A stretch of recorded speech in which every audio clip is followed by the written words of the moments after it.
अस्सलाम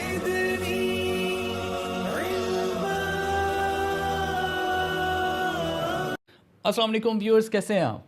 I hope कि आप सब खैरियत से होंगे। मेरी दुआ है कि आप सब खुश रहें, आबाद रहें। व्यूअर्स, ये वीडियो मैं बना रहा हूँ लॉन्जी X10 के ऊपर। जैसा कि आपको मालूम है कि मार्केट में लॉन्जी X10 के चर्चे हो रहे हैं।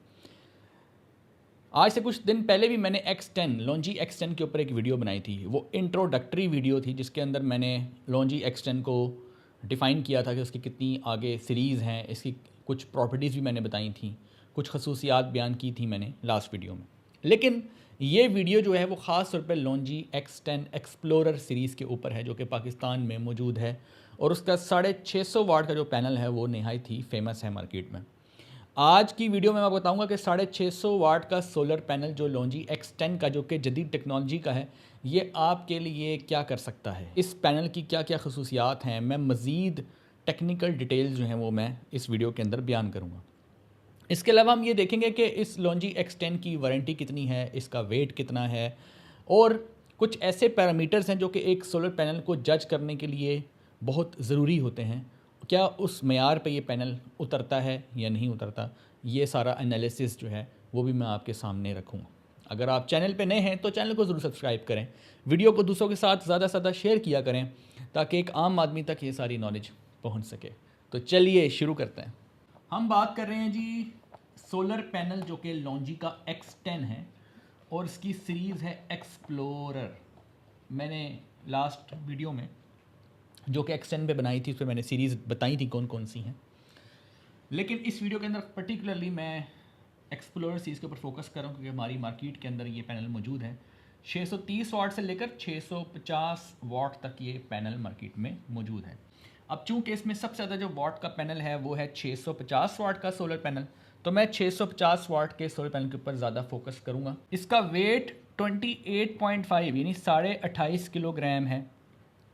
इसी पैनल के बारे में मैंने आपको आज सारी मालूमात देनी है। ये 650 वाट का जो सोलर पैनल है, ये बेसिकली लिखा तो 650 है, लेकिन ये एक्चुअली कितने वाट्स देगा ये भी हमने देखना है, कितने वोल्टेज और एम्प्स देगा ये भी हमने देखना है, इसकी टोटल एफिशिएंसी कितनी है, वेट कितना है, डायमेंशन कितनी है, सारी बातें इस वीडियो में हम देखेंगे। तो सबसे पहले जी हम इस पैनल को देखते हैं कि ये जो पैनल है ये किस नेचर का है, यानी कि ये पी टाइप है या ये एन टाइप है। तो पहले तो ये समझ लें कि ये एन टाइप का सोलर पैनल है, ये पी टाइप का नहीं है, क्योंकि आमतौर पर लॉन्जी के पैनल को लोग पी टाइप समझते हैं। जैसे क्योंकि लॉन्जी पी टाइप ही पैनल बना रहा था, तो लॉन्जी हाइमो 7 और उसके बाद जो है वो लॉन्जी हाइमो X10, जो 7 और उसके बाद के जितने भी पैनल लॉन्जी ने बनाए हैं, उसने अपनी टेक्नोलॉजी को पी टाइप से एन टाइप में स्विच किया है। अब उसमें ज़ाहिर है कि पी टाइप और एन टाइप में माइनर सा एफिशिएंसी में डिफरेंस मौजूद है। अगर आप ये जानना चाहते हैं कि पी टाइप और एन टाइप में क्या डिफरेंस है, तो आप मेरी ये वीडियो देख सकते हैं, इसमें मैंने एक्सप्लेन किया है डिटेल के साथ। तो ये एन टाइप का सोलर पैनल है। दूसरा ये कि जो ये पैनल जो 650 लिखा है, ये 650 एक्चुअल आपको मिलेंगे या नहीं मिलेंगे, ये बहुत इंपॉर्टेंट क्वेश्चन है। बेसिकली जो 650 वाट कंपनी स्टिकर पर लिखती है ना कि ये 650 वाट का पैनल है, तो बेसिकली कंपनी बात कर रही होती है स्टैंडर्ड टेस्ट कंडीशन की। अब स्टैंडर्ड टेस्ट कंडीशन क्या है? स्टैंडर्ड टेस्ट कंडीशन ये है कि जो सेल का टेम्परेचर है, सोलर जो पैनल है, यानी ये सोलर पैनल है, उसके अंदर सेल्स है ना, तो जो सेल का टेम्परेचर है ना, उस सेल के टेम्परेचर को इन्होंने रखा है बेसिकली 25 डिग्री सेल्सियस। लैब में, लैब के इन्वायरमेंट में, टेस्टिंग इन्वायरमेंट जो है वो लैब का इन्वायरमेंट है जिसमें सेल टेम्परेचर 25 डिग्री सेल्सियस रखा गया है, जबकि प्रैक्टिकली ऐसा नहीं होता। फिर जब सेल का टेम्परेचर 25 है तो एम्बियंट टेम्परेचर कितना होगा? What is ambient temperature? Ambient temperature का मतलब है इन्वायरमेंट का टेम्परेचर, जिस इन्वायरमेंट में सोलर पैनल रखा हुआ है। तो लैब में चूंकि रखा हुआ है तो वहाँ पर चूंकि आपको मालूम है कि एम्बियंट टेम्परेचर और सेल के टेम्परेचर में 20 से 25 डिग्री का फ़र्क होता है। ये मैं जो मुझे सुनते आ रहे हैं पिछले चंद सालों से, तो मैंने ये सारी बातें बताई हुई हैं पिछली वीडियोज़ में। तो अगर सेल टेम्परेचर 25 डिग्री है तो एम्बियंट कहीं ना कहीं 0 के आसपास होगा, यानी 20 से 25 डिग्री का गैप है इन दोनों के दरमियान में।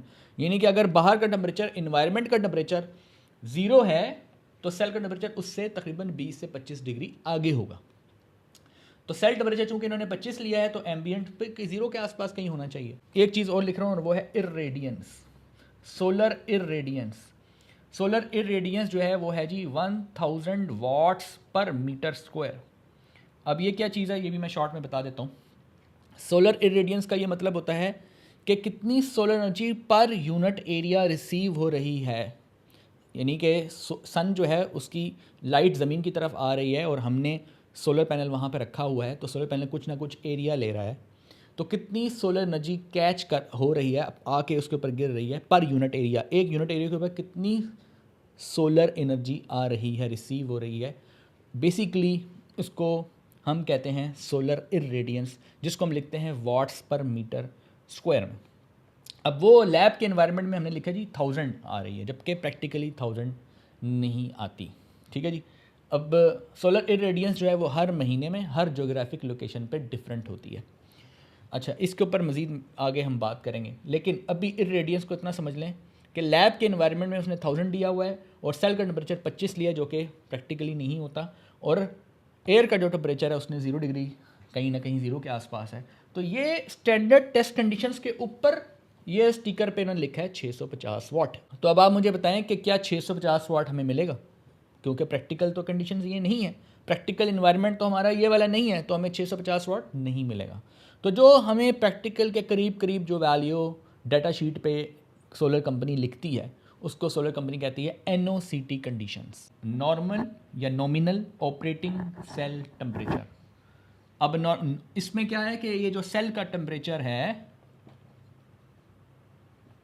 इसमें बेसिकली एम्बियंट टेम्परेचर यानी कि इन्वायरमेंट का जो टेम्परेचर है वो 20 डिग्री ले लिया जाता है, तो ज़ाहिर है सेल का टेम्परेचर कहीं ना कहीं 45 के आसपास होगा, क्योंकि मैंने बताया कि इन दोनों में 20 और 25 का गैप है। तो एम्बियंट टेम्परेचर को यानी कि इन्वायरमेंट के टेम्परेचर को 20 डिग्री लिया जाता है, और इर्रेडियंस जो है सोलर इर्रेडियंस जो है वो तकरीबन 800 वाट्स पर मीटर स्क्वायर कंसिडर की जाती है, जबकि हर वक्त 800 हर जगह पे नहीं मिलती, ये भी मैं बता दूं। लिहाजा NOCT कंडीशंस जो हैं वो STC की तरह नहीं है, मगर प्रैक्टिकल इन्वायरमेंट के करीब करीब हैं, करीब करीब हैं, क्योंकि ऐसा भी नहीं है कि यही है। ठीक है, क्योंकि अगर मैं इसको मुकम्मल एक्सप्लेन करूं तो बहुत टाइम लगेगा और वीडियो बहुत लंबी हो जाएगी। मैंने टू द पॉइंट बात करनी है, तो मैं ज़्यादा आगे नहीं जाता हूँ, ज़्यादा डेप्थ में नहीं जाता हूँ। NOCT कंडीशंस जो हैं वो ये हैं। ठीक है, अब जून के महीने में आप एक्सपेक्ट करें कि आपको इर्रेडियंस 800 वाट मिल जाएगी, जून जुलाई अगस्त में, यानी कि जो टॉप के महीने वहाँ पे चलें आपको इर्रेडियंस अच्छी मिल जाएगी, लेकिन वहाँ पर सेल का टेम्परेचर भी बढ़ जाएगा 45 से आगे। पावर जो है वो इर्रेडियंस के बढ़ने की वजह से पावर ज़्यादा मिलेगी, नो डाउट, बिल्कुल मिलेगी। सेल टेम्परेचर बढ़ने की वजह से, यानी कि सेल का टेम्परेचर जब 25 डिग्री से 1 डिग्री आगे जाएगा, यानी कि बेसिकली उन्होंने चेक किया था इसको 25 पे रखा था, यानी स्टैंडर्ड पे। अब 25 से जब 26 पे जाएंगे तो पर डिग्री जो है पावर रिड्यूस होगी। अब कितनी रिड्यूस होगी, ये हर सोलर कंपनी का वो जो फैक्टर है जिसको हम टेम्परेचर कोफिशिएंट कहते हैं, वो हर सोलर कंपनी जो है वो लिखती है अपने उस स्टिकर के ऊपर कि बेसिकली इसका टेम्परेचर कोफिशिएंट क्या है। अब लॉन्जी X10 ने इस ख़ास पैनल का जो टेम्परेचर कोफिशिएंट दिया है ना वो -0.26% पर डिग्री सेल्सियस, यानी 1 डिग्री, जब 25 डिग्री से सेल का टेम्परेचर, यानी सेल के टेम्परेचर की बात हो रही है, जब 25 से 26 होगा ना, 1 डिग्री आगे जाएगा, तो कितनी पावर कम होगी, पावर कितनी कम होगी 0.26%, तो टोटल का 0.26% पर डिग्री सेल्सियस। तो अगर 10 डिग्री टेम्परेचर 25 के बजाय 35 हो गया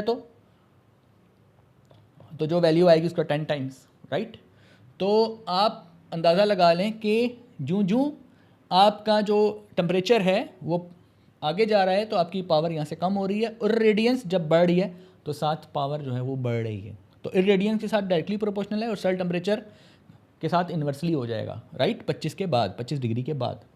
तो NOCT कंडीशंस के ऊपर ये 650 वाट का पैनल जो कंपनी क्लेम कर रही है लॉन्जी X10 की, तो ये कहते हैं जी 650 वाट का जो पैनल है ये आपको 495 वाट देगा, 495 वाट देगा। अब ज़ाहिर है 495 वाट देगा तो फिर हमें ये भी पता होना चाहिए कितने वोल्टेज और कितने करंट देगा, यानी कि ओपन सर्किट अगर हम देखेंगे तो ये 50 प्लस वोल्टेज देगा, 51 पॉइंट समथिंग वोल्ट देगा। इसके जो वोल्टेज होंगे, यानी कि जब इसको सर्किट में कनेक्ट करेंगे, जिसको हम कहते हैं मैक्सिमम पावर वोल्टेज, तो वो वोल्टेज तकरीबन 42 पॉइंट समथिंग आपको मिलेंगे। और जो करंट होगा सर्किट में कनेक्ट होने के बाद, वो तकरीबन 11.5 के आसपास कहीं मिलेगा आपको, 11.5 11.6 इसके आसपास कहीं मिलेगा। अब ये वैल्यूज़ जो हैं जब आप मल्टीप्लाई करेंगे तो आपका आंसर जो है वो 495 के करीब करीब ही आएगा, यानी 495 वाट आपको इन कंडीशंस के ऊपर मिल सकता है। लेकिन अब ये डिपेंड करता है कि आप कहाँ रहते हैं। फॉर एग्ज़ाम्पल अगर आप कराची में रहते हैं तो कराची में एल्टीट्यूड कम है, सी लेवल है, तो वहाँ पर इरेडियंस कुछ और होगी। फिर अगर आप रावलपिंडी इस्लामाबाद या नॉर्दर्न एरिया में रहते हैं तो ज़ाहिर है रावलपिंडी इस्लामाबाद की इरेडियंस कुछ और होगी, नॉर्दर्न एरिया की कुछ और होगी। तो जितनी इरेडियंस होगी उस हिसाब से ये चेंज होगा।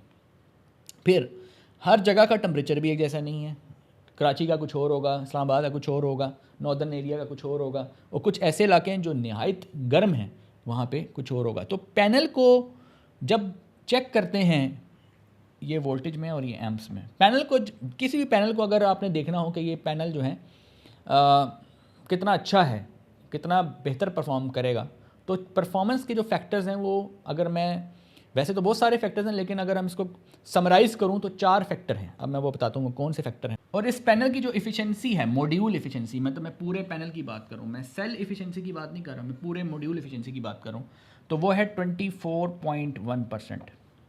अब जाहिर है कि ये जिनको से भी ज़्यादा है, ये कैनेडियन से भी ज़्यादा है, इसके अलावा जो दूसरे जो टॉपकॉन के मौजूद हैं उनसे ज़्यादा है ये एफिशिएंसी। लिहाजा अगर, जैसे मैंने आपको लास्ट वीडियो में बताया था कि अगर हम इस X10 के पैनल को टॉपकॉन के हिसाब से सोचें तो ये 30 वाट्स आपको ज़्यादा देता है, पावर के हिसाब से ये 30 वाट्स आपको ज़्यादा देगा। तो पहला फैक्टर जो है किसी भी पैनल को चेक करने के लिए वो होता है पावर कितनी मिल रही है। दूसरी चीज़ जो है, अगर अपने किसी पैनल को परखना हो क्वालिटी के मेयार पे, तो वो है डिग्रेडेशन। मतलब वो अपनी पावर को कितना डिग्रेड करेगा with the passage of time. अब ऐसा तो नहीं है कि आपने एक 100 पैनल आज ख़रीदा तो 5 साल के बाद भी उसकी पावर वही रहेगी 650 वाट या 495 वाट, ऐसा तो नहीं है। बल्कि कंपनी ये कहती है कि हर साल पावर डिग्रेड होती है। ठीक है, तो अब क्या होगा कि कंपनी कहती है, यानी लॉन्जी वाले X10 के बारे में ये कहते हैं कि 30 साल के बाद, यानी यहाँ पे अगर मैं टाइम ले रहा हूँ ईयर्स में, साल में, और यहाँ पे मैं 30 ईयर्स ले लेता हूँ, यहाँ पे 20 ले लेता हूँ, यहाँ 10 ले लेता हूँ, और यहाँ पे मैं पावर आउटपुट ले लेता हूँ परसेंटेज में। तो अगर पावर 100% है स्टार्टिंग में, तो with the passage of time 30 साल के बाद उसकी पावर कितनी होगी? तो उसकी पावर कितनी होगी? 88.85%। यानी ऐसा नहीं है कि 30 साल के बाद जो है वो ये पैनल ख़त्म हो गया, अब इसको फेंक दो, डिस्पोज कर दो, बल्कि 30 साल के बाद भी वो 88.85% पावर जो है वो आपको दे रहा होगा। और तीसरा पॉइंट है हाई टेम्परेचर पे इसकी क्या परफॉर्मेंस होगी, जिसे हम कहते हैं हाई टेम्परेचर ऑप्टिमाइजेशन। यानी हाई टेम्परेचर के ऊपर इसकी क्या परफॉर्मेंस होगी। यानी अगर हम इसको गर्म इलाकों में ले जाएं, जैसे मैंने पहले बताया ना कि 1 डिग्री बढ़ता जाएगा, जब 1 डिग्री सेल्सियस आगे जाएगा सेल का टेम्परेचर, तो उसकी पावर कम होगी। तो जाहिर है कि हर पैनल एक जैसा तो परफॉर्म नहीं करेगा ना। तो हाई टेम्परेचर ऑप्टिमाइजेशन का मतलब है कि हाई टेम्परेचर पे लॉन्जी X10 कैसा परफॉर्म करेगा। तो अभी मैंने आपको बताया था कि हाई टेम्परेचर ऑप्टिमाइजेशन में अगर हम इसको देखें तो 0.26% पावर डिग्रेड करेगा, कम करेगा पर डिग्री सेल्सियस। जबकि और जो पैनल्स हैं दूसरी कंपनीज़ के, उनमें ये फैक्टर जो है वो 0.28 है, किसी का 0.29 है, किसी का 0.3 है, किसी का 0.35 है। तो जितना नंबर ये बढ़ेगा उतना अच्छा नहीं है, क्योंकि पर डिग्री सेल्सियस जो है वो पावर ज़्यादा कम होगी। इस नंबर का छोटा होना ज़रूरी है। तो लॉन्जी X10 का नंबर देखें यहाँ पर इन सब से कम है। इसका मतलब है कि हाई टेम्परेचर पे ये अच्छा परफॉर्म करेगा, इतनी पावर को कम करेगा लेकिन कम क्वांटिटी में कम करेगा। ठीक है, ये समझ आ गई आपको। अब है पॉइंट नंबर 4। पॉइंट नंबर 4 है जी शेडिंग ऑप्टिमाइजेशन। शेडिंग ऑप्टिमाइजेशन का मतलब है कि अगर इस पैनल के ऊपर शेड पड़ेगा तो फिर ये कैसा परफॉर्म करेगा। यानी अगर आप, मैंने लास्ट टाइम वीडियो में बताया था कि अगर टॉपकॉम टेक्नोलॉजी का पैनल जो है वो अगर आप पूरा शेड में ऐसे रख दें, यानी आधा हिस्सा, ये देखें ये बाई हाफ कट होता है ना, हाफ कट का मतलब है कि अगर आप जिनको कैनेडियन की बात करें तो अगर यहाँ पर शेडो पड़ रहा है और यहाँ शेडो नहीं पड़ रहा तो ये एरिया जो है पावर, पूरा का पूरा एरिया जो है डेड हो जाता है और सिर्फ यहाँ से हमें पावर मिलती है। लेकिन लॉन्जी X10 ने जो में खसूसियत है वो ये है कि ये हाफ कट है, यहाँ पे सेल्स हैं ऊपर की तरफ, 72 सेल्स ऊपर हैं, 72 सेल्स नीचे हैं, टोटल कितने हैं 144 सेल्स। ठीक है, अब क्या है कि फ़र्ज़ करो कि शेडो में ये 4 आ रहे हैं सेल्स, तो अगर शेडो में ये 4 सेल्स आ रहे हैं तो ये 4 सेल्स की पावर आपको, ये 4 सेल्स उसके आसपास कुछ लॉसेस होंगे, यानी पूरा ये हिस्सा डेड नहीं होगा। यहाँ पे तो जिनको कैनेडियन में क्या होता है, ये पूरा का पूरा डेड होता है शेडो में, लेकिन यहाँ पे वो जो सेल्स जिन पे शेडो एक्चुअली है सिर्फ वो और उसके आसपास का रीजन इफेक्ट होगा, यानी काफ़ी बेहतर परफॉर्मेंस ये देगा शेडिंग के केस में as compare to other solar panels. तो याद रहे कि लॉन्जी X10 जो है वो इन चारों जो पॉइंट्स हैं, चारों जो परफॉर्मेंस फैक्टर्स हैं उसके ऊपर जो है वो पूरा उतरता नज़र आ रहा है फिल वक्त, बाकी अगर हम उसको कंपेयर करते हैं दूसरे सोलर पैनल्स के साथ। लॉन्जी X10 जो है इसमें 15 साल जो है वो इसकी फुल वारंटी है, फुल प्रोडक्ट वारंटी है, और 30 साल जो है वो इसकी लीनियर आउटपुट वारंटी है, यानी 15 साल तक अगर पैनल में कोई प्रॉब्लम होता है कंपनी से रिप्लेस कर सकते हैं जहाँ से परचेज़ कर रहे हैं, और 30 साल तक ये अपनी आउटपुट लीनियरली देता रहेगा, ये भी कंपनी ने क्लेम किया है। अब जाहिर है कि जब ये मार्केट में आप परचेज़ करने जाएंगे तो आपको ये पता होना चाहिए कि ये एक्सप्लोरर सीरीज़ जो है इसका कोड क्या है, इसकी सीरीज़ का एक नंबर होता है वो है LR772HVH। ये स्टिकर के ऊपर पीछे बड़ा सा लिखा होता है, ये आपने चेक करना है LR772HVH। अगर ये लिखा हुआ है तो फिर पक्का होगा कि ये एक्सप्लोरर सीरीज़ है और लॉन्जी X10 है। इसके अलावा ठीक है, स्टिकर तो लोग बदल भी सकते हैं, तो आप क्या करेंगे कि सब वही तरीका जो शुरू से बताता आ रहा हूँ कि आपने पैनल को जो है वो शॉप से बाहर ले जाके अगर चेक कर लें तो आप उसके वोल्टेज और करंट को वेरीफाई कर सकते हैं। मैंने जैसे वोल्टेज यहाँ पे लिखी थी कि वोल्टेज और करंट को वेरीफाई कर सकते हैं। को जब आप ज़ाहिर है शॉप पे चेक कर रहे होंगे, यानी बाहर किसी ले जाके उसको धूप में रख के चेक कर रहे होंगे, तो उस वक्त जो उसकी वोल्टेज और करंट मिलेगी वो ओपन सर्किट वोल्टेज होगी और शॉर्ट सर्किट करंट होगा। अब वो कितना है वो भी आपको बता देता हूँ। तो उसकी जो ओपन सर्किट आपको वोल्टेज मिलेंगे वो 51 पॉइंट समथिंग मिल सकते हैं, 51.1, 51.2, ठीक है, अराउंड दिस वैल्यू आपको मिल सकती है। फिर शॉर्ट सर्किट करंट अगर आप दोनों उसके प्लस माइनस जो है वो वहाँ पे शॉर्ट सर्किट करेंगे तो आपको जो करंट मिलेगा वो 12 पॉइंट समथिंग मिलेगा, यानी कि 12.1, 2, 3, यानी 12 प्लस मिलेगा। बेसिकली वोल्टेज और करंट जो है वो भी एक इंडिकेशन होती है। फिर वेट जो है वो भी एक इंडिकेशन होती है। यहाँ पे वेट मैंने लिखा है 28.5, तो वेट से भी बेसिकली चेक हो जाता है, वेट से भी चेक हो जाता है, वोल्टेज करंट से भी वेरीफाई हो जाता है। इसके अलावा जो है वो ये जो मैंने आपको बताया कि सीरियल वहाँ पे जो कोड लिखा होता है, अगर आप उसको स्कैन करेंगे तो वो बेसिकली आपको कंपनी की उस डॉक्यूमेंट पे ले जाएगा जहाँ पे इस पैनल की डिटेल होगी सारी। तो जब भी आप पैनल परचेज़ करें तो इसको भी वेरीफाई करें और जो उसका सीरियल नंबर है उसको भी स्कैन करके चेक करें कि वाकई ये कंपनी का पैनल है या नहीं। और जिससे सोलर पैनल आपने परचेज़ करना है उससे आपने वारंटी जो है वो लिखवा लेनी है, क्योंकि सोलर पैनल जब पाकिस्तान में आता है तो एक बंदा जब दूसरे को सेल करता है और दूसरा तीसरे को सेल करता है तो क्या होता है कि आप फ़र्ज़ करें थर्ड या फोर्थ पर्सन से ले रहे हैं, और जब आपको क्लेम करने की बारी आएगी तो आपको पता चलेगा कि जिससे आपने लिया था वो आपके पास अवेलेबल नहीं है, तो फिर आपने कहाँ जाना है आपको नहीं पता।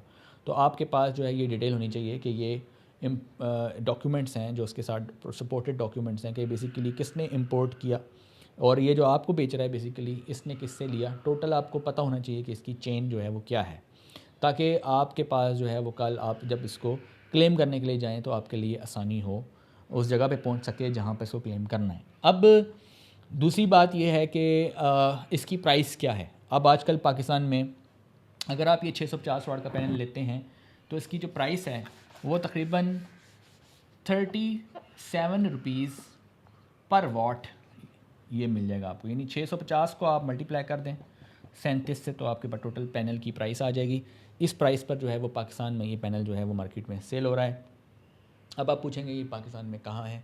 ये लाहौर में भी अवेलेबल है, ये कराची में भी अवेलेबल है, और इसके अलावा इस्लामाबाद में भी लोगों ने इसको जो है वो ले लिया है। तो कहने का मतलब है कि ये आपको पेशावर में भी मिलेगा, गुजरांवाला में भी मिलेगा, या आपको मुल्तान में भी मिलेगा, क्योंकि ये पैनल जो है वो अब फेमस है और नई टेक्नोलॉजी है, नई इम्प्रूवमेंट है। नई टेक्नोलॉजी का मतलब है कि टेक्नोलॉजी में इम्प्रूवमेंट है, टेक्नोलॉजी वही है, उसमें इम्प्रूवमेंट है।